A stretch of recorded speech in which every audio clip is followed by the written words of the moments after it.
بلغ العلا بكماله كشف الدجى بجماله حسن الجميع في صالح صلوا عليه وآله صلوا عليه وآله جان مصطفیٰ میں سیرت المصطفیٰ دیوبند کے شیخ الحدیث کی کتاب پڑھ رہا ہوں. میں نے تبھی تمہیں کہا ہے شاید تو نے اعتراض دیوبند پہ کیا ہوگا, تو نے دیوبند کو پڑھا نہیں ہوگا, کسی ظالم سے سنا ہوگا, اس ظالم نے اپنے پیٹ کے پیسوں کے لیے تجھے دیوبند سے متنفر کیا ہوگا. گستاخ رسول, گستاخ رسول, یہ گستاخ ہے. گستاخ کی گاف جس کے شروع میں آئے میں کتے سے بڑا بے ایمان سمجھتا ہوں. گستاخ کی گاف جس کے شروع میں آئے. کون کہتا ہے مرزا قادیانی پہ سب سے پہلے کفر کا فتویٰ لدھیانہ کے دیوبندی علماء نے دیا تھا؟ کون کہتا ہے, کون کہتا ہے دیوبندی ایسے نہیں ہے؟ عطا اللہ شاہ بخاری دیوبندی کی تقریر سن کے راجپال کو فنار کرنے والا غازی علم الدین تھا. جہاں اقبال جیسے مفکر اسلام نے کہا اسی بیکتے رہ گئے تھے درخانہ دا منڈا باسی لے گئے. اٹھاؤ ضرب کلیم. علامہ اقبال کی کتاب 1929 میں لکھی ہے, اس نے کیا لکھا ہے دیوبند کی عظمت میں؟ حضرت مدنی کے لیے کیا لکھا ہے؟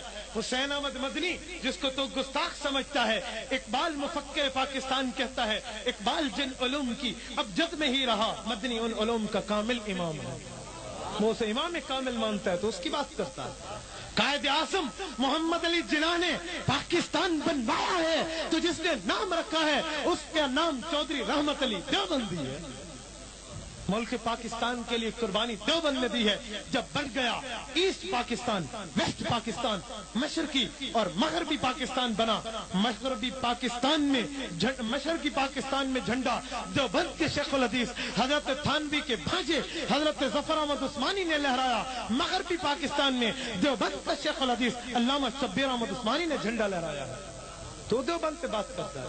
دیوبند نے جب پاکستان نام رکھا تو پھر 4 صوبوں کے نام بھی رکھے کہ 4 صوبوں ہیں. ایک صوبے کا نام صدیقستان, دوسرے کا فاروقستان, تیسرے کا عثمانستان, چوتھے کا حیدریستان ہے. یہ نام تو دیوبند نے رکھے. یہ اور بات ہے کوئی گستاخ آیا ہے اس نے نام قبول نہیں کیا, ورنہ دیوبند نے کیا سے کیا نہیں کیا.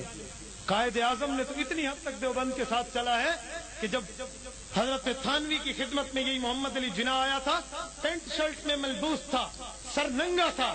حضرت تھانوی نے اسے شیروانی کا لباس دیا ہے, مرد دم تک اس نے شیروانی پہنی ہے. دیکھو شیروانی پہنی یا نہیں پہنی؟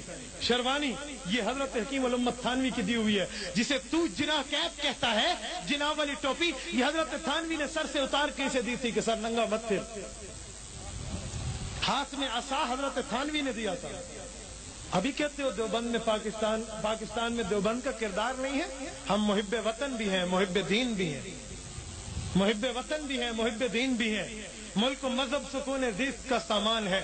ملک میری جان, مذہب میرا ایمان ہے. ملک پر کر دو فدا اپنی ساری زندگی, لیکن مذہب پہ میرا یہ ملک بھی قربان ہے. یہ دیوبند نے کہا.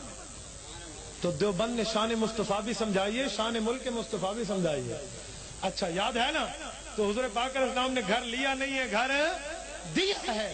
دیوبند کی عظمت کو ترازو میں نہ تول, یہ تو ہر دور میں انمول رہا ہے. آج حضرت خلیل احمد سہارنپوری, میں نے ایک جگہ بات کی, اس نے کہا خلیل ہم بیٹ بھی یوں کہتے ہیں. میں نے کہا غلط مت کہہ, غلط مت کہہ. خلیل احمد سہارنپوری وہ ہے جس نے حدیث کی شرح ابی داود لکھی. شرح ابی داود ان نے لکھی ہے بذل المجہود. پھر اٹھا کے اللہ سے کہا اللہ میں نے تیرے نبی کی حبیب کبریا کی باتوں کی شرح لکھی ہے, تجھے قبول ہے تو مجھے قبر مدینہ منورہ میں دے. آج اس خلیل احمد سہارنپوری کی قبر حضور کے پڑوس جنت البقیع میں ہے.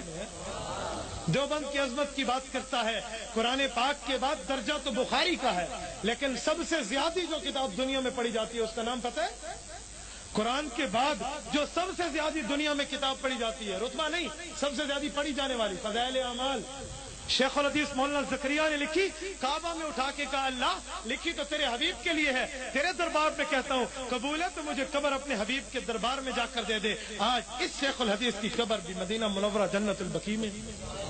بدر عالم میٹھی نے ترجمان السنہ لکھی تو اللہ میں نے سنت کی ترجمانی لکھی ہے, قبول ہے تو مجھے قبر وہی دے. آج یہ جنت البقیع میں دفن ہے. یہ پوری کتاب ملتی ہے, آپ اٹھا کے دیکھیں کہ مدینہ منورہ میں اکابر دیوبند کی قبریں آج ہم حبیب کبریا کے پاس مدفون ہیں، ابھی بھی میری سنت پہ، میری نسبت پہ، میرے مذہب پہ، میرے عشق پہ، میرے جلال پہ شک کرتے ہو؟ ابھی بھی شک ہے؟ محمد الرسول اللہ کی عظمت کو 4 چاند تو لگے ہوئے تھے، لیکن اس نے خدمت کا کام لیا تو اللہ نے علماء دیوبند سے لیا۔ کون کہتا ہے کہ دیوبند نے یہ کام نہیں کیا؟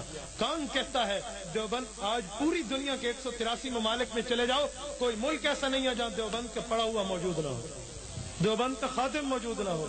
تم کہتے ہو دیوبندیوں نے کیا؟ حضرت حسین احمد مدنی رحمۃ اللہ تعالی علیہ، اٹھاؤ حیات شیخ الاسلام۔ مولانا حسن افضال کراچی والے کی اٹھاؤ حیات شیخ الاسلام۔ حضرت حسین احمد مدنی کے واقعات اٹھاؤ، 18 سال حضور کے روضے کے پاس بیٹھ کے اس نے نماز بخاری شریف کا درس دیا۔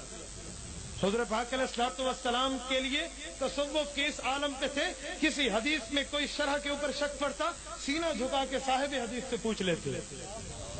اس پہ بات کرتے ہو؟ یہی حسین احمد مدنی، اس نے وہاں بیٹھ کے پڑھایا ہے۔ چلو ایک واقعہ اور بھی سناتا جاؤں۔ یہ موضوع تو اپنی جگہ ہے کہ حیات انبیاء قرآن سے ثابت ہے، میرا موضوع نہیں ہے، ورنہ میں اس پہ آیات پڑھتا، حدیث پڑھتا۔ حضرت مدنی کی بات آئی تو حیات پہ بات سنو۔ حسن افضال لکھتے ہیں حضرت مدنی کے خلیفہ، فرمایا حضرت مدنی کے سامنے ایک بے ایمان حیات النبی کا منکر بیٹھا تھا۔ حضرت مدنی نے کہا الانبیاء احیاء فی قبورہم، نبی قبر میں زندہ ہے۔ اس نے اعتراض کیا، حضرت نے جواب دیا، پھر اعتراض کیا، پھر جواب دیا، پھر اعتراض، پھر جواب۔ آقا حضرت مدنی نے تصوف اور کشف کی حالت پہ پہنچ کے اللہ سے عرض کیا، اللہ اسے کیسے سمجھاؤں؟ پھر اسے کہا اے پگلے، تو نبی کو یہ زندگی نہیں مانتا؟ نبی کی زندگی تو ایسے ہے جیسے سورج روشن ہے، وہ دیکھ روزے کو۔ وہ منکر کہتا ہے کہ میں توبہ طیب اسی وجہ سے ہوا، مدنی کے کہنے پہ روزے کو دیکھا تو روزہ یوں لگا جیسے روزہ مبارک کی جالیاں ہٹ گئی۔ حضور پاک علیہ السلام زندہ بیٹھ کے کہتے ہیں میری آیات نہیں مانتا؟ اٹھا حیات شیخ الاسلام، اٹھا حضرت مدنی کی، اس پہ بات کرتے ہو؟ میرے بھائیوں، دیوبند کے اوپر بات مت کیا کرو، کسی بے ایمان بندے کی بات سن کے دیوبند کو غلط مت